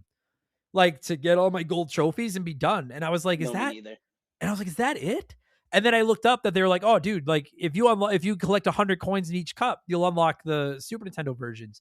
And I was like, are you fucking kidding me? And then once I saw that, admittedly, before I knew those were there, it was probably like a 7.5. I was like, it's not without its charm, but it was quick and painless and it's done. But once I found out that it basically doubled the tracks and had all these unlocked, and I actually really like the fact you mentioned earlier that like collecting the coins is a bit of a pain in the ass, which I actually agree with, especially when you're trying to get 100 to unlock the Super Nintendo tracks. I was trying to keep track in my head because it doesn't show you how many coins you've collected. And so what I was doing was like, I need 25 per track. And I was doing it on 150cc. And the last couple were actually kind of tough to like, it doesn't matter. You can finish fourth in each race and finish fourth in the standings. It doesn't matter. You just need 100 coins. But all I was doing was trying to remember, like, okay, in the first race, if I collected 28 coins, I was like, I'm plus 3, and then and that's how I was trying to keep track of it. And it actually gave the game some extra replay value because I was going through some of these tracks and some of these, especially the last couple of cups, like the special cup and stuff, where I was like slowing to a crawl at points and just picking up every coin. And I was like, I'll figure out how to make up the time and get into fourth later. I just need to make sure I get enough coins. And I actually like that system because that added a little bit more replay. Like I got to play it in a different way instead of just winning and unlocking more tracks. You know what I'm saying? Does that make sense? Totally. Yeah, no, absolutely. I really liked that it gave me. And then if you want even more replay value, and I actually am a huge fan of this, when you win the gold in a Grand Prix, it gives you like a letter grade. And you can get an A. Yeah, and that letter grade, I think, is a combination of where you finished each race and how many coins you had. And so, like, I didn't go through and try. I don't know if you could get an S or if the highest score you could get was an A. But I did not go back and try to get, like, the highest score on each one. Whereas if this had been, like, the game that I got, for Christmas or whatever the fuck, I would have. And I'm like, that's what I'm talking about. Like, give me some more. That's what I want, like more replay value in that sense. More stuff that's fucking to do. Yeah. Yeah. And then there's like the time trial mode, but I never play time trial mode. Yeah, I didn't have it with time trial mode. I don't care about that. There's also a quick run mode. I don't. Yeah, I don't. I'm here for Grand Prix. Get the fuck out of here. So. No, looks great, plays good, sounds nice, tracks are golden, and it's a minor thing. But you know what one of my favorite things about Mario Kart 64 is the 4 head icons on the side of the screen showing you who's first to fourth. Yeah, I always like that. Me too. And I love that they brought that back. I always thought that was such a cool thing. Dude, for you younger listeners, like it can't be understated how wild Mario Kart 64 was. Like just seeing all these characters in like full 3D and everything was such a trip. Yeah, I agree. And to see them this well handheld was just the GBA. I can't even begin to like express how much respect I've grown to have for the GBA. What a little beast. I've been a GBA guy my whole life. I can't believe I've actually never played this game. I'm such a GBA fan. Like obviously, like Minish Cap is a banger. All the Metroids on GBA are some of the best. And like honestly, like I think most Nintendo franchises have some really good bangers on the GBA. Like Kirby's got Amazing Mirror, which is super good, and Wario Land and WarioWare are both great. Yeah. WarioWare Twisted is also really good. Like I'm a big GBA guy. But one thing I do try my best to remember. Oh, also Fire Emblem Advance Wars. Those games also rip. Yep. Golden Sun. Um, Yep. One thing I always try to remember is that when these games first came out, they were being played on a screen without a backlight. Yeah. Yeah. Dude. And And so, that's, yeah, you're right. now we have such a clear vision of what we're doing when we play this game. But when I first played this game, I had to like position my GBA towards the sun to make sure that I could actually see what the hell I'm doing. Yeah. It's funny because, like, obviously if you grew up with an OG Game Boy, that was the puke green screen. That was what we did. Yeah. I was working at Walmart when like the GBA came out, like the first, not because I think I can't speak for everybody. Like when I think of the GBA, I think of like the SP, like the clamshell, Yeah, the and backlit that's the best screen, one. Yeah. which obviously is the GBA. But like the first GBA was just like I don't know, like a PlayStation Vita. Like it was like a sideways PSP, like and Just a like little yeah, rectangle, yeah. yeah, the back screen wasn't that good. Like the screen wasn't that good. And I remember a buddy of mine buying one when I worked at Walmart with Mario Kart, and I saw it and I was like, oh, that looks cool. But I just was like, like I've paid my dues with the Game Boy. Like I'm not fucking around with this shit anymore. And it's like I don't know if I've ever really played like a classic non-backlit OG Game Boy Advance.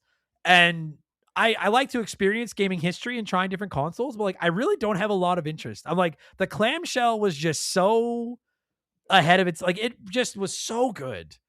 It's Like the SP is unbelievable. oh my god! And I have grown to be such a, like, I promise you listeners, like we're gonna get more GBA love on the show in 2026 because I agree with you, Bradley. Like just thinking about like Mario Kart Super Circuit. If I was to rank my favorite GBA games right now, like I'd have to really think on it, but like Mario Kart Super Circuit is definitely there. I really liked Golden Sun. I really liked Fire Emblem. I fucking love Advance Wars. Minish Cap was great. There's so many ports of like classic Marios and Donkey Kongs and stuff.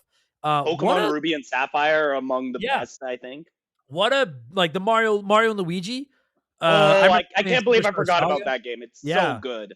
What a little beast of a console. Like it's just so crazy to think back. Like this was an era, as Nintendo's done basically up until the Switch, where they were like splitting their resources between this and the GameCube. Like it's fucking Yeah. crazy to think they were trying to support two systems at once that hardly no other companies were supporting. Well, the GBA they were, but the GameCube people were like, thing's a pain in the ass. Oh, I should have looked this up, but does this game have like connectivity with Double Dash where you can plug the Game Boy Advance into your Oh, into your GameCube? yeah. Let me look that up right now. I don't know. Damn That it, was I shoulda- such a rare thing. I remember that being I never once did that. Did you? I did it for a few games. It's really useful for Animal Crossing, but you don't need like a game for it.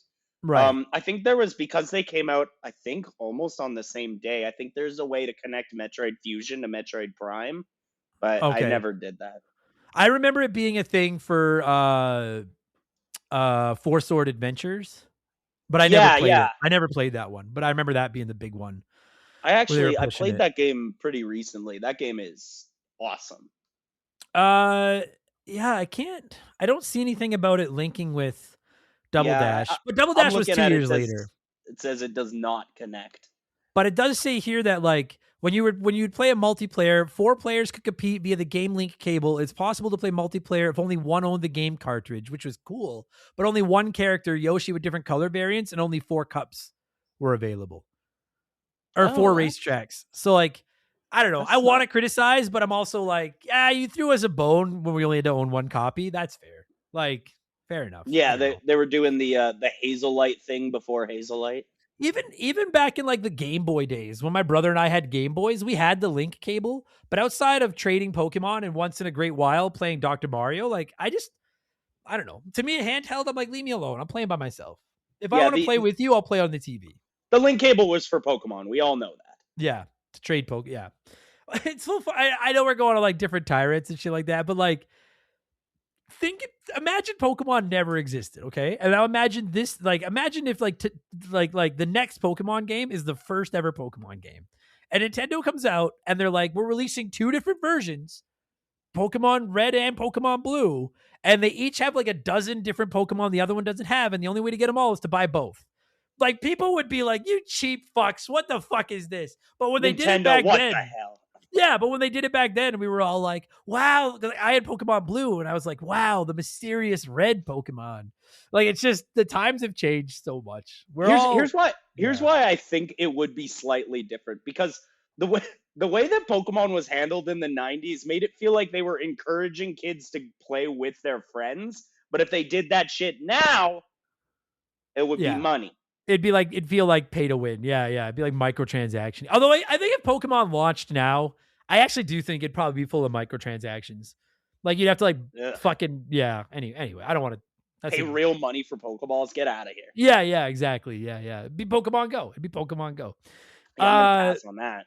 To get back to Mario Kart Super Circuit, I'm ready to score. I just, my only criticism, as I think I've said a couple of times now, is that like, I thought it outside of the fact that it's the first handheld one, which I can't help. Like, I'm trying to give it credit for being the first handheld Mario Kart, but I'm like, do you have any idea how many hours of Mario Kart 8 I've played on a Wii U tablet and on my Switch?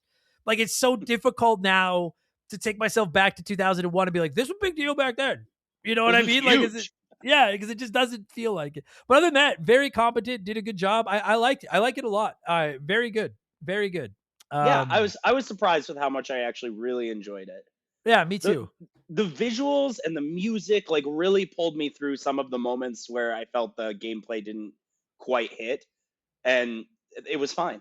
Yeah, agreed. I don't want to score it out of 100 coins. That's lame. We scored out of 40 tracks. All right. Yeah, I was like, fuck, 8 racers? Nah, 40 tracks is more fun. Or wait, no, because how many tracks are there once you add? Oh no, is it 40? I guess including the Super Nintendo ones. Yeah. 40 including the Super Nintendo. Yeah, perfect. All right, let's do 40 then. Go nuts. Out of 40, what would you give Mario Kart Super Circuit? I'm going to give Mario Kart Super Circuit 32 tracks out of 40. All right. That's good game. Not the best game I ever played, but it's a good game. Yeah, I'm going to go a little better. I'm going to give it like 34, 35. Like, I'd probably give it about a 9 out of 10. I'm like, it did it played good. It looked good. I liked the tracks, and it had enough replay value. If you wanted to go to try to get A grade letters in everyone and unlock all the Super Nintendo tracks and shit, I'm like, it checked every box I would want out of, like, if I had gotten this game for Christmas as a kid, I would have been like, I have lots of hours in front of me. That's perfect. That's what I wanted. Yeah, this is what I'm spending all my time until school comes back doing. Yeah, like, it really, outside of maybe arguing the innovation thing, the only fault I found, and its preference, was I found the power sliding weird. And that might just be that I suck, like, so I'm not going to ding it for that. I might just not be good. I'm also glad that I played Banjo Pilot first, because otherwise I wouldn't have played Banjo Pilot, because it controls way worse. I've never heard of Banjo Pilot. It was like a Banjo Kazooie racer that was essentially a Mario Kart clone on the Game Boy Advance. Man, it's crazy. There's so many, like, because this came out around the same time as like Crash Team Racing, I think did. Yeah, absolutely. Which I've never played. I bought a physical copy of it at a game collector show a few weeks ago. That's one I really want to get to in 2026. Have you ever played Crash Team Racing? I played the modern one, but not the OG. Never once, never at all. The modern one is superb. I'm gonna say something that might get me in trouble. I've never played a Crash Bandicoot game in my life. They're fun. They're not. I'm a fan. I think I like them more than most, but like, I've heard I've had it described to me as like the 3D-ification of Donkey Kong Country. Yeah, I could see that. I like all three of them. Like, I don't know them like I do Mario. My hot take is I think they're better than Sonic games. I know. I'm sorry, Sega fans, but I just do. I'm pissed. I'm pissed now. I'm sorry. Sonic games they're fun. Some of them are fun, but they're a gimmick. They're just rely on running fast. That's your whole fucking game. It's just a gimmick. They're all good. No, fuck you. Fuck you. But Crash Team Racing, the new one is great. It's very difficult. I think it's the highest learning curve of any racing kart racer I've ever played is the modern one. But I like that. I like that there's a lot of challenge to it. But I got to play the OG this year. And then I just looked. The last time we covered a Mario Kart on Remember the Game was episode 155. good Lord. And Which that was one the revisiting of Super Mario Kart. hot damn. And so like this is episode 361. Is there so it's still been- Mario Karts you have to Yeah. do? Yeah, there is. The only Mario Karts we've covered are Super Mario Kart twice, Mario Kart 64, and Double Dash, and now this one. Ooh, let So- me know when you hit up Mario Kart DS. That game is goated. Yeah, I want to do that one. I want to do. I do want to do Mario Kart Wii, even though I'm not a big Wii guy. Like Mario Kart Wii is, I still love a Mario banger. Kart. Yeah. So we got to do DS, we got to do Wii, we got to do Mario Kart 7, and then I'm Any more- pretty caught up. Any Wii game you can play with the GameCube controller, I'm good with. Yeah, like I get so much shit from younger listeners that grew up with the Wii, being like, "How come you hate the Wii?" And I'm like, I will never, ever be swayed that those motion controls were fun. Other than Wii Sports, I hate them. I hate them. Why would you want a controller, Adam, when you could wave a stick? Yeah, but as you said, the games where I could just play with like a controller, I was like, these are great. Like, and I'd be remiss if I didn't say Mario Kart Galaxy or Mario Galaxy 1 and 2 are fantastic. Bangers, Even with agreed. the Wiimotes, fantastic.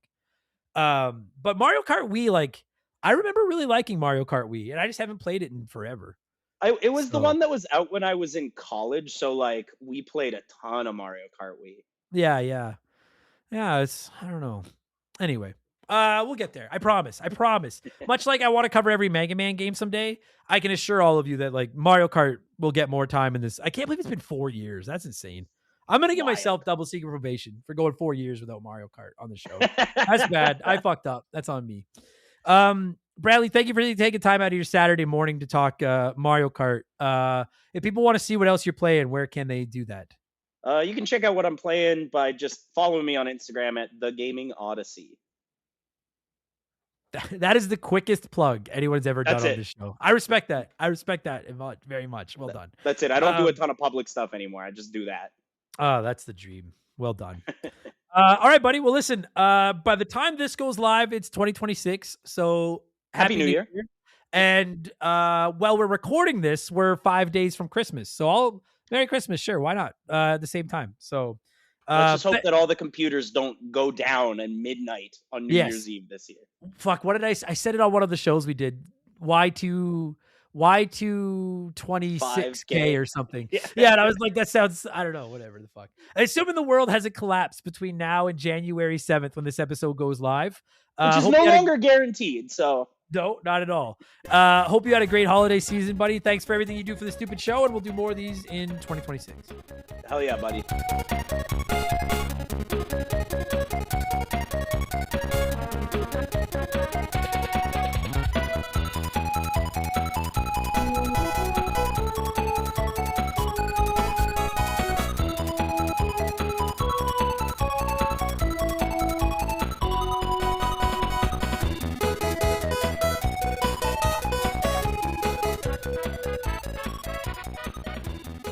And that is going to do it for this week's episode. Bradley, thank you so much for giving me a call and talking some Mario Kart Super Circuit. And every single one of you nerds listening to this, whether it's your first RTG, your 361st RTG, I don't know, your 208th, whatever the fuck, whatever number it is, thank you so much for giving us a chance. I know there's a lot of retro gaming shows, and you chose to fly with us, and I really appreciate that. So thank you so much for the support. Leave us a good review, would you? If you didn't hate the show, leave it. I mean, if you did hate the show, how about instead of leaving us a bad review, you just go listen to another show? That would probably be my choice for what you do with your time. Or leave a bad review if you want. I don't really give a fuck. But if you liked it, leave us a good review, because they neutralize the bad reviews and they make me feel good about myself, and I appreciate them. And I'm not sure why I'm supposed to ask for them, but I'm supposed to ask for them. And if you're really like, I can't get enough of that, I hate that guy's voice, but I love that show, then maybe shout out to him that gets that reference. Maybe consider becoming a Patreon. Our subscription started just $3 a month. You'll get a whole bunch of extra podcasts the minute you sign up, with new podcasts every week, and remember the game ad-free with timestamps, the entire back catalog as well. And we've just started doing additional Patreon streams, so you can come check us out there. Plus, you can vote on the games we cover and all that other good stuff. Join the Discord. You know how it works. Patreon.com/rememberthegame. And I'm in on Twitch when I have time. Twitch.tv/rememberthegame. You can see me over there. Millie, have I got anything else to plug, buddy? No, I think that's it. I think that's everything. So I'm going to thank some patrons and get out of here. We will be back tomorrow, if you are a Patreon, with my Ghost of Yote spoiler-free review. Should be a gooder. On Friday, it's The Rambling Idiot. I'll just talk about what I've been up to the last couple of weeks on holidays. And next week, we got a whole nother slab of podcasts, including Remember the Game 362, which will be the long-awaited Mega Man X4 review. Should be a gooder, okay? Thanks so much for listening, everybody. Happy New Year. Appreciate the support. Take it easy. Talk to you soon. Later. Cheers. So long. Goodbye. Remember the Game is brought to you by our Patreons. I couldn't puke up all this content every week without all of your support. The following people are at the senior executive vice president level or higher at patreon.com/rememberthegame. And as such, I'm contractually obligated to thank them as quickly as I can. I haven't done one of these in a couple of weeks, so we're just going to go oldest to newest this week and take it easy on myself. A huge thank you to Remember the Game Hall of Famer, Slick Motherfucking Rick, Makeshift Magic Money, Sharonic, J Nasty 15, Jort King Keegs, Dissect That Dan, Doug Doran, Chris Fleury, Andrew Wright, Jordan, Eldest Millennial, Lil Bunny Fufu 89, Angry Ticks, Dave Thompson, No One Cares, Scott Brooks, Aaron Lawson, JSK Fusick, A-Town Morgan, Zane Donovan, Ryan Kinchin, Mike Maloney, G9PSX, Mercury 869, Wolfgang Darren, Andy Hudson, Doogie, Wolf Magic 21, Johnny from Virginia, Squint, Steen Donian, Titan 420, Jeff Bergeron, Randy Barrage, Just a Fish, Shredophile, I hate that fucking name, Holmes, Zach Shepard, Captain Black Silver, 333, Chugger 22, Discount Psyop, It's That Nerd, James, Madam Nutsitch, DBXJ, Jameer Williams, Steve Dalk, Standard Ass Brian, Mizuru, Juris Dr. Mario, Tyler, Phil Lencher, Joe the Sandman, Northern, Jake Carter, Laces Out Dan, Growlywog, Beaver Boy, Thomas Smith, Leroy Westrich, Dark Squall, Rush's Dog Walker, Stud Still Smash, Matt Babanu, Gabe, Fuzzy99, Decoy Man, a dude named Adam, Wyatt the Surgeon, who isn't a surgeon, Row, Blaine the Hoagie Man, Scary Terry, Storm Beagle, Archangel Otaku, Earl, Hega Waffle, High Plains Drifter, Jimothy Oroku Saki's Gardener, this Coda Blaze Patreon name could have been an email, General Fury, I am the very model of a modern Major General, Max Lagroom, James Juan Francesco, John of the Adult Children Podcast, Drugs Bottom K, Sam Carpenter, Donnie the Dude, Walter, Sleeper Hit, Squeak Nuts, Isaias, Hits Meals, Timmy the Exuberant Turtle, Caveman Lance, Christian Gabriel, Maverick Marty, Musty Beetle, Graham Kennedy, Timothy Sabrinsky, My Left Nut, Beef Dingleberry, Quiet Place Queen, Christopher Britt, Zamatos, Big the Cat, Tadpole, T-Bear 87, Maverick, Brandon DeZeba, Kia Pup, Monster SD Boner, AB Killen Works for Me, Ted Explosion, Ryan Perry, Alex R, Please Refrain from Tasting the Knob, Scotty J, Just Car Prank, Zombie Xy, Bartman Forever, Darth Skywalter, Postman, Nick Creature, Adam Martinet, The Big Deal, Ryan 4664, Kevin Monroe, Can't Destroy Her, Pee Wee Squitters, Nordak, Leroy Jenkins, Lord Palmerston, Beers of War, Because 19, Infinity Rage, Marcus Mendoza, Lord Longrod, Von Hugendom II, Roger Staubach's Pool Cleaner, Lucas Shaman, Frosty Bear, Sour Goat Face, Faded Sufferance, Chris Hill isn't scared, that could be anyone's ass, B Money, Penguin Milk, Fallen Snow Kiku, The Supreme Choserizo, You Son of a Bitch, Why? Tell me why?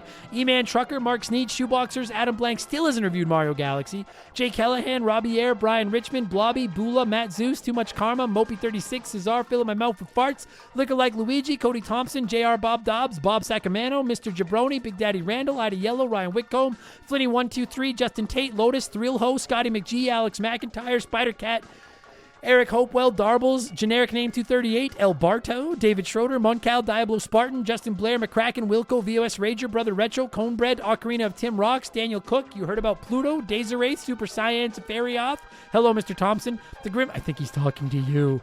The Grim Patron, MacGyver88, Travis Sanders, Lord Salazar, Flater Flav, Erotic Onion Ring, Captain Asbury Juice, Doogie Bowser MD, Topher Love, Thunder Leaps, Legendberry, Jinxie425, Akiris Network, Horror Wars Podcast, Game Boy Ganon, Fancy Stallbot Dirt, Steaming Wooly, Botsfocker, Mikey Hag, Shane's World, Devin Collins, Cannon Fodder Games, Trooper Galactus, Exotic Chaotic, Just James, Spooky Dookie, Frank Preeves, The Okayest of Muffins, Landon Turquoise, Siegfried, Tyler Patchell, Handsome Major Angus McZongo Esquire, Raph is my favorite turtle, not Donnie, Lindsay Lee, Justin Breyer, Redline Arrow Drones. It was so good too. George Swan, King Tiki Tiki, The $100 Kid, Ted Michaels, Chris Nethercutt, Davis Feith, Kaharl Not Garl, Amanda Hugginkiss, Tim Maverick, and Queer Al Yank Your Dick. Thank you all so much for the support, you beautiful bastards. Talk to you later. Cheers.